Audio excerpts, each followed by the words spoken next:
educadores sociales, Ana Vázquez y Inma Vidal, y el psicólogo Rodrigo Alonso.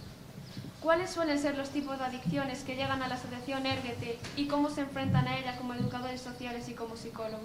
Bueno, pues para establecer un punto de partida nos parece muy importante definir lo que se entiende por adicciones. A ver, podemos definir la adicción como una tendencia pues a consumir una sustancia o a realizar alguna conducta sobre la que no tenemos el control, ¿vale? Eso, se da una pérdida de control, una falta de control sobre esa conducta y, bueno, suele implicar también una fuerte dependencia. Se suelen abandonar actividades placenteras que antes se realizaban y, bueno, pues acaba causando una interferencia bastante seria en la vida de las personas, ¿vale? Inicialmente, las adicciones se entendían siempre relacionándose con sustancias, pero bueno, como eso a lo largo de los años ha ido cambiando hasta el momento actual, que ya vemos que existen adicciones en las que no hay sustancias por el medio, pero acaba produciéndose pues esa misma dependencia y esa misma pérdida de control. Entonces, respecto a la pregunta que hacíais de qué tipo de adicciones tratamos en la asociación Érguete, pues serían ambas tipos de adicciones. Por un lado, las adicciones con sustancia, ¿vale? Que son, pues, por ejemplo, temas de alcohol, que, bueno, que está muy aceptado y normalizado, consumo de cannabis, cocaína, que también, pues, produce, pues, es un estimulante muy potente. Bueno, quizá en menor medida, pero también lo que son los fármacos. Luego, por otro lado, tratamos también lo que se llaman adicciones comportamentales, ¿vale? Que es pues, realizar una conducta de forma descontrolada y en este caso pues tendríamos, por ejemplo, el tema de las apuestas, los videojuegos, o la adicción a cualquier dispositivo electrónico, como puede ser móvil o ordenadores, que bueno, estamos viendo que sobre todo en la juventud, pues desde hace unos años para aquí, está muy presente. Entonces, pues una misma persona puede presentar adicción a varias sustancias, ¿no? Pues por ejemplo al cannabis y al alcohol, o puede también tener una adicción a una sustancia, como puede ser el cannabis, pero también una adicción comportamental, por ejemplo, pues cannabis y videojuegos. Respecto a la pregunta que nos hacéis de cómo afrontamos nosotros el tema del consumo como educadoras sociales y como psicólogo, bueno, pues hay como dos partes diferenciadas de trabajo, ¿no? Por un lado, entendemos que pues bueno, cada consumo y cada adicción es diferente en cada persona. Entonces, siempre tenemos en cuenta las diferencias individuales, es decir, por qué esa persona inició el consumo, qué lo mantiene, qué motivación tiene para cambiar, ¿no? Y luego a partir de ahí, pues establecemos ya una intervención más común que suele estar orientada pues a la gestión de las emociones, técnicas de autocontrol,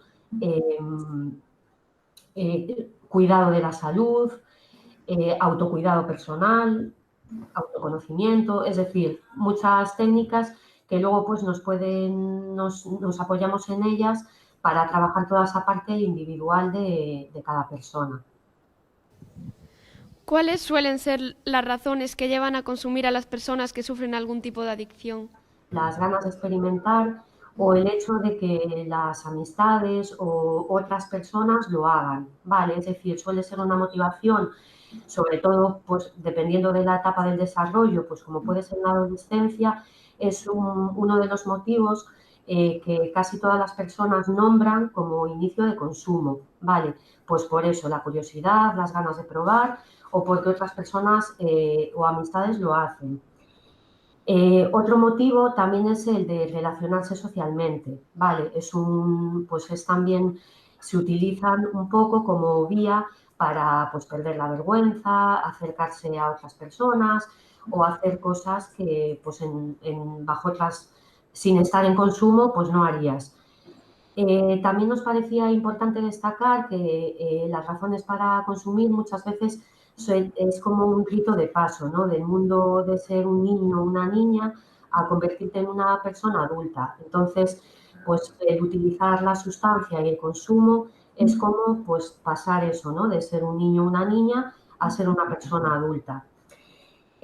También otra razón importante es para sentirse bien, porque al final, bueno, las drogas producen unas sensaciones muy intensas de placer.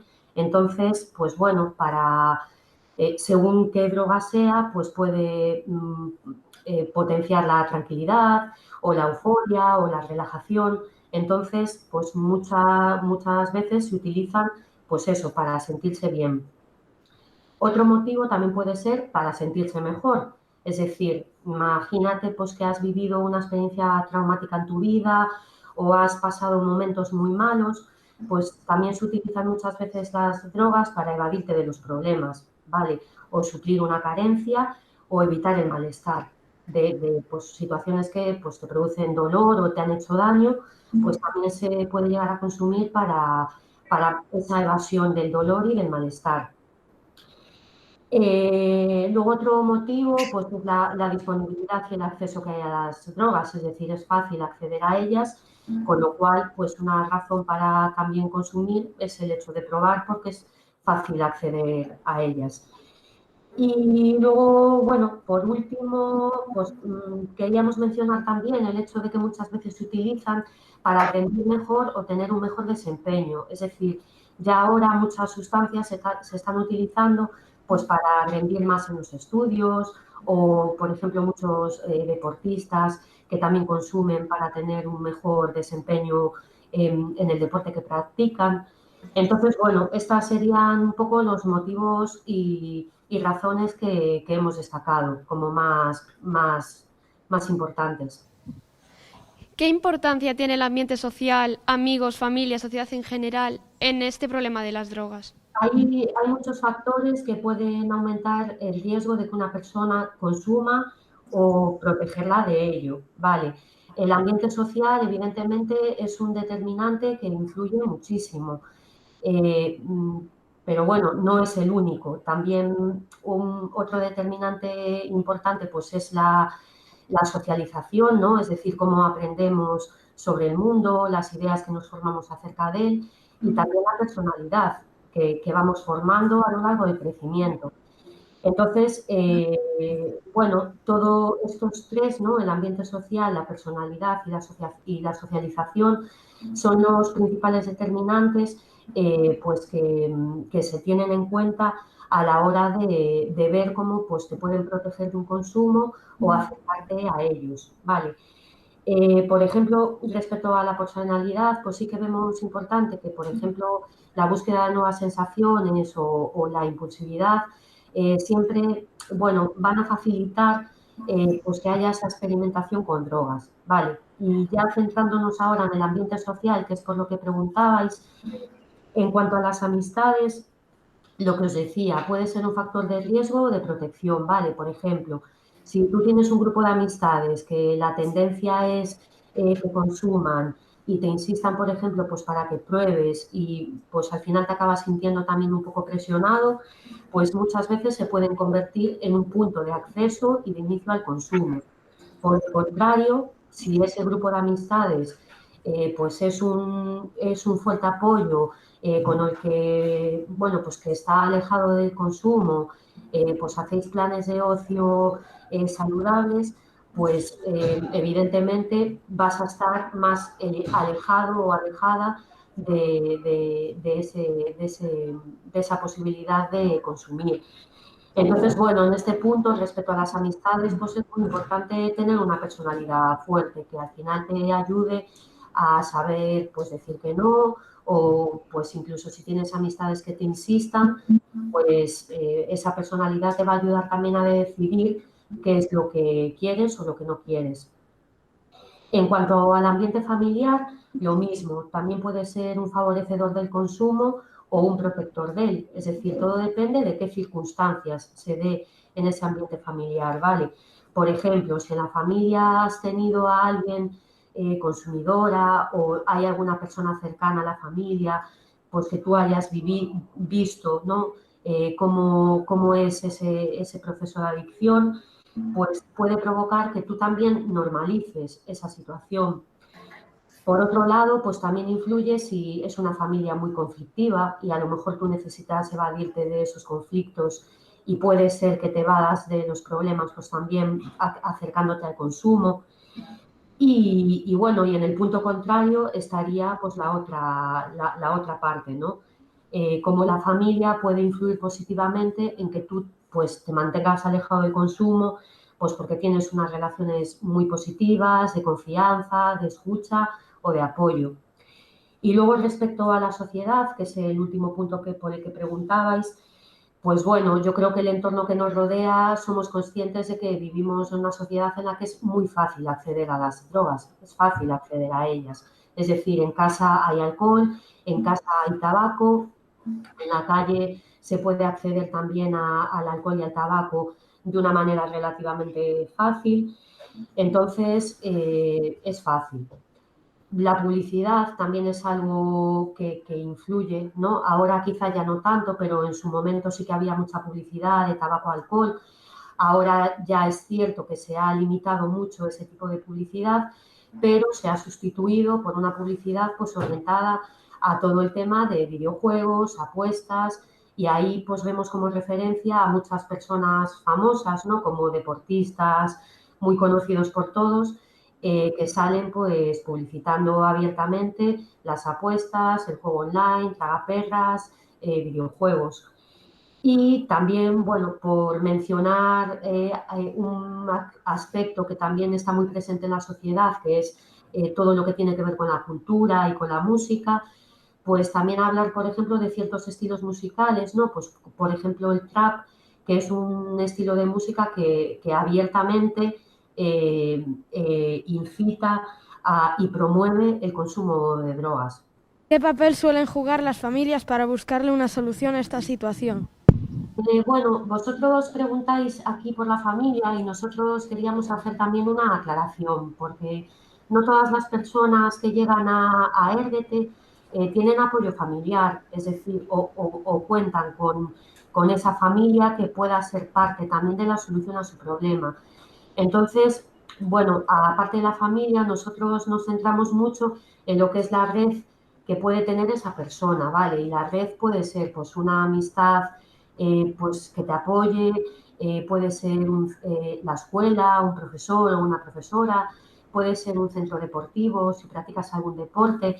Es decir, siempre se trata de que haya alguien implicado y que esté presente en el momento en el que se presenta una adicción, ¿vale? No solo el concepto de familia como tal puede ser parte de la solución, puede haber muchas otras personas que sean importantes, que también pues sean un apoyo muy real y duradero para quien está pasando por una adicción.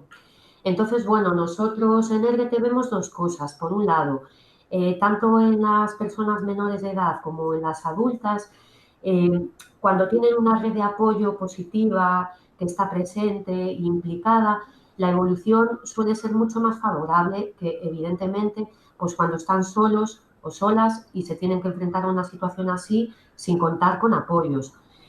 Pero luego a la vez también vemos los casos en los que habiendo apoyo familiar o de algún otro tipo, pues muchas veces no se sepa cómo ayudar, entonces también hay que hacer un trabajo pues con esa familia o con ese apoyo para pues intentar mejorar la comunicación o incluso la afectividad que hay entre las personas. Entonces, bueno, resumiendo y ya para terminar, pues sí, un aspecto fundamental es que la familia o los apoyos que tenga esa persona estén presentes, se impliquen en el proceso, porque son parte también de la solución. Y es una implicación que tiene que ser pues desde que la persona llega hasta que la persona también se va de alta y bueno, luego pues lo que puedan ya continuar fuera en base a todo lo que hayan aprendido. Entonces, bueno, a nosotros nos parece muy importante trabajar lo que os decía antes, que haya un bienestar familiar, que haya una buena comunicación y sobre todo que haya una afectividad positiva para que, bueno, pues para que haya una buena evolución en la persona. Las personas cercanas a ti, cuando se dan cuenta de que eres adicto a algo, ¿te suelen rechazar y apartarse de ti o apoyarte y ayudarte? Depende, o sea, generalmente era lo que os decía antes, es que todo depende mucho de la situación que tenga cada persona, ¿vale? Puede haber personas, pues que imagínate, su familia pues se entera de que su hijo o su hija han empezado a consumir y la respuesta que les sale es implicarse, y luego también hay el caso contrario de muchas familias que en un primer momento le causa ese rechazo o ese apartarse, como dices tú, pero la mayoría de las veces suele ser por desconocimiento. Toda esa aceptación o rechazo va a depender mucho del conocimiento que haya sobre el proceso de adicción, porque muchas veces pues genera rechazo o las familias se asustan o incluso un amigo puede alejarse porque no sabe muy bien cómo ayudar. Entonces, pues bueno, va a depender mucho de las características concretas que haya. ¿Cómo es el proceso para tratar la adicción de las personas? Bueno, el proceso, como todos, es primero llegar, entrar y acoger a la persona. Nosotros, bueno, cada persona un poco me voy a basar también en la información que fue dando mi compañera Ana. Cada persona es un mundo, entonces no podemos generalizar. Y bueno, la intervención intentamos que sea siempre individualizada, aunque hacemos intervención en grupo. A la hora de tratar cada caso lo hacemos de manera individualizada. Entonces, hacemos un itinerario personal de inserción, le llamamos así, y bueno, se recoge al máximo toda la información relevante de la persona, y eso quiere decir pues la propia persona, el entorno, la familia, consumos, gustos, intereses, personalidad, bueno, un poco conocer el todo de la persona al máximo, ¿no? Para perfilar, bueno, pues unas necesidades y así marcar pues unos objetivos a trabajar en cada caso. Pero igualmente lo que se prioriza es la vinculación con nosotros y con la entidad, que se sientan cómodos, cómodas y libres para poder abrirse y sentirse cómodos para poder, empezar un proceso que realmente es muy costoso y muy importante. Es un proceso laborioso y de cambio total y absoluto. Entonces, bueno, lo que intentamos es esa vinculación con nosotros y con otras entidades para que se sientan arropados y arropadas y poder empezar a trabajar. Todas las adicciones son complicadas en general, pero ¿cuál es la verdadera clave para superar una adicción del tipo que sea? Vale, como clave, no hay una clave, no hay una varita mágica, no hay una fórmula, ¿no? Pero sí que pues nuestra trayectoria y el trabajo que llevamos nos hemos dado cuenta de que lo importante es querer, es que lleguen a nosotras y a nosotros con las ganas, con ganas de cambio, con ganas de empezar este proceso que, como repito, es muy duro y para mí son unos y unas valientes para empezar este viaje. Entonces, el paso es querer, que no vengan a Érguete con presiones externas, pues por multas, pues por temas de condenas o presiones externas detrás. Entonces, la clave, si tengo que decir una clave, sería el querer. Pero muchas veces los toxicómanos recaen. ¿Qué recomiendan hacer a la gente que es adicta y no se ve capaz de superarlo?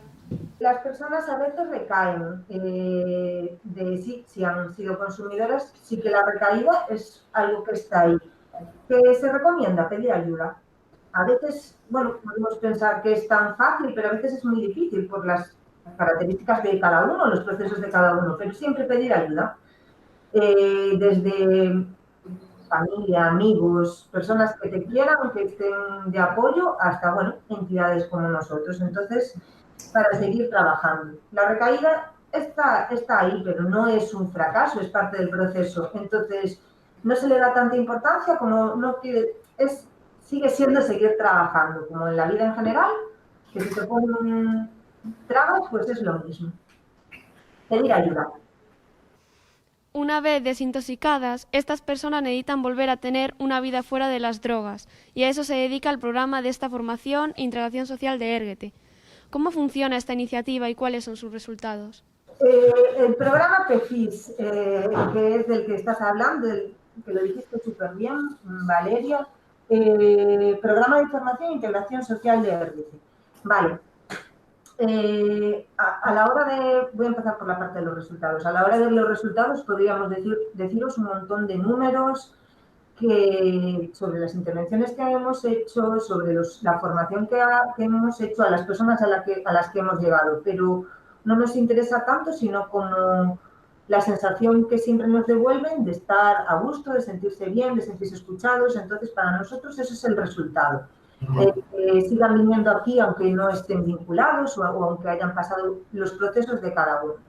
Entonces, el programa, yo tengo aquí, no sé si se ve, es una gráfica, es muy chuletilla, ¿vale? Pero os lo voy a explicar. Trabajamos en dos áreas, adultos y menores, ¿sí? Vale. Con adultos trabajamos en prisión, con personas privadas de libertad, y hacemos tanto trabajo individual como grupal, con formación de todo tipo, desde, como decía mi compañera Ana, personalidad, autocontrol, autoestima, bueno, un montón de lo que engloba el ser. Luego trabajamos con adultos en semilibertad o en libertad. Bueno, pues terceros grados, cuando tiene la condicional, trabajos en beneficio de la comunidad, suspensiones de condena o causas judiciales pendientes. Y lo mismo, se hace un trabajo tanto individual como grupal, con formaciones. Por ejemplo, dentro de poquito tenemos una formación sobre masculinidades y roles, ¿no? Y aquí también entra la familia, porque, bueno, en prisión es muchísimo más complicado. Y luego con menores trabajamos con menores que vienen por problemas de consumo, por medidas judiciales, por sanciones administrativas, pues por multa por tenencia de cannabis o otras sustancias, como decía mi compañera, pues medicamentos que utilizan de manera lúdica, y también por conducta, perdonad. Y nada, se hace también grupal, individual, familiar e intrafamiliar. Y englobamos, bueno, pues de manera, intentamos perfilar un trabajo íntegro, tanto de la persona como del entorno. En el centro soléis recibir a más adolescentes o menores o a más adultos. Más o menos, mitad y mitad, más o menos, sí. Bueno, porque metemos a menores, pero a veces pues tienen 18 o así, pero más o menos, ¿eh? ¿Y qué diferencia hay entre tratar a los adultos y tratar a los menores? La diferencia, no sé, es que no podría generalizar porque es trabajar con la persona. Estamos hablando con adolescentes 17, 18, 19, bueno, igual están, bueno, un proceso que aún se están descubriendo a sí mismos, ¿no? Y los adultos pues tienen una parte conocida, que seguramente hay muchas que no conozcan, ¿no? Pero ya vienen con una personalidad más formada, una trayectoria que les lleva a tener esa personalidad. Y los menores están en el proceso de quiero descubrir un montón de cosas. A veces hay personas adictas que tienen problemas con la justicia. ¿Cómo es el proceso de reinserción en la sociedad y qué problemas son los más difíciles de superar? El proceso de reinserción es bastante complicado. Entonces, hay mucha dificultad a la hora de volver a formar parte de la comunidad. Al final, la vida en prisión te desvincula bastante, como decir, totalmente, de la vida real. Y el choque con la realidad al volver a salir es muy grande. Imaginad, por ejemplo, vosotros que tenéis 12, 13 años, imaginad una persona que lleva todo ese tiempo en prisión. Por ejemplo, las tecnologías, un teléfono móvil, todo esto no se sabe manejar. Hoy en día, pues la sociedad pues, está muy informatizada de alguna manera. Nos cuesta a nosotros hacer alguna gestión administrativa, imagínate una persona que está totalmente apartada de esta historia. Entonces el choque es muy grande. Luego, por otra parte, hay una estigmatización muy grande con estar en prisión. Socialmente, pues, hay un hándicap importante para superar a la hora de iniciar un proyecto de vida nuevo. Es complicado. Y a nivel psicológico también, no es lo mismo tampoco estar 2 años en prisión que estar 20. Es muy distinto. Cuanto más tiempo, más impacto va a tener. Pero la experiencia que tienes dentro de prisión o lo que vivas dentro te va a marcar y te va a condicionar, quieras que no, a cómo luego te relacionas, te tus emociones, piensas, en todos los ámbitos, te deja huella de alguna manera. ¿Cómo ven las medidas que normalmente toma la sociedad y las autoridades ante los problemas de las adicciones, multas, cárcel y qué alternativas proponen? Principalmente está muy centrado en la sanción y en el castigo. Vaya por delante. Socialmente, como decíamos antes, hay mucho prejuicio y desconocimiento del consumo de drogas. Está mal visto consumir drogas. Antes comentaba mi compañera que trabajamos con adicciones como con el alcohol, que está muy normalizado. Está muy normalizado consumir alcohol, pero tener un problema con el alcohol está muy mal visto. Entonces, como que chocan un poco ambas realidades. Está muy mal visto desde fuera tener un problema con las drogas y no se entiende. Por suerte, actualmente y cada vez más hay medidas alternativas, como es en nuestro caso, nos comentaba también Inma, uno de las vías de entrada de los menores cuando hay alguna sanción por tenencia de cannabis. Por suerte cada vez hay más estos recursos y se queda parada la parte de sanción económica, por ejemplo, como una medida educativo-terapéutica alternativa que realmente pues, te ponga el foco en vez en el castigo y el prejuicio, en conocerse a uno mismo, conocer a la persona, entender qué es lo que pasa, procesos que están pasando, qué hay detrás de ese consumo o de esa adicción. Entonces, bueno, principalmente está la parte de castigo, pero se empieza cada vez más a dar más peso y más valor a la parte educativa. En el pasado ha habido muchos problemas de adicción. ¿Cómo ven la situación en el futuro y qué tipos de adicciones nuevas son preocupantes? Claro, también comentaron mis compañeras antes, los últimos años y también de cara al futuro pues sigue estando ahí el tema de las tecnologías y la adicción comportamental, como comentaba Ana al principio. Internet, el juego online, las apuestas, pues son un gran problema que está ahí encima de la mesa y que hay que tenerlo en cuenta. Y luego, por otra parte, también se comentó, creo que antes, la facilidad de acceso a las sustancias, a través pues, de Internet, de nuevas sustancias, de conseguirlas más fácilmente. Y ya no solamente nuevas sustancias, sino nuevas vías de administración de esas sustancias. A veces pues, se difunde muy rápidamente por redes sociales o por Internet, pues, de riesgo, bastante altas y complica un poco la situación. Pero que hacia el futuro eso tiene bastante peso. Para finalizar, ¿qué aconsejarían hacer para ayudar a alguien que esté comenzando con una adicción y no ha pedido ayuda, sobre todo si es alguien de nuestra edad? Como se comentó antes, pedir ayuda y escuchar a la gente, a las personas importantes que le intentan hacer ver los cambios que están pasando y que están sucediendo. Tener en cuenta a esas personas. Un poco luego el factor de la personalidad de cada uno, de cómo seamos, tener un cierto pensamiento crítico, de darme cuenta de cómo me está afectando estas cosas, pero sobre todo escuchar a la gente que tenemos cerca. Y no tener miedo a pedir ayuda, como comentaban antes. Muchas veces hay una idea muy equivocada de cómo son nuestros recursos como el nuestro, de cómo funcionamos, de quién somos. Tiene un poco a veces la idea de que somos unos señores o señoras que vamos a echar la bronca y a decir que fumar está mal y ya está. Y no es así. Al final, nuestra experiencia nos dice también que al final atendemos aquí a muchos grupos de amigos incluso, que con el boca a boca nos orientan a otros, te aconsejan y acaban viniendo aquí varios a la vez, porque bueno, les aporta, les soluciona y les sirve de algo. Entonces, lo principal es creemos que el pedir ayuda, no tener miedo a tener información y a recurrir a recursos como el nuestro. Hasta aquí la entrevista, que ya acabó y muchísimas gracias por colaborar. Gracias.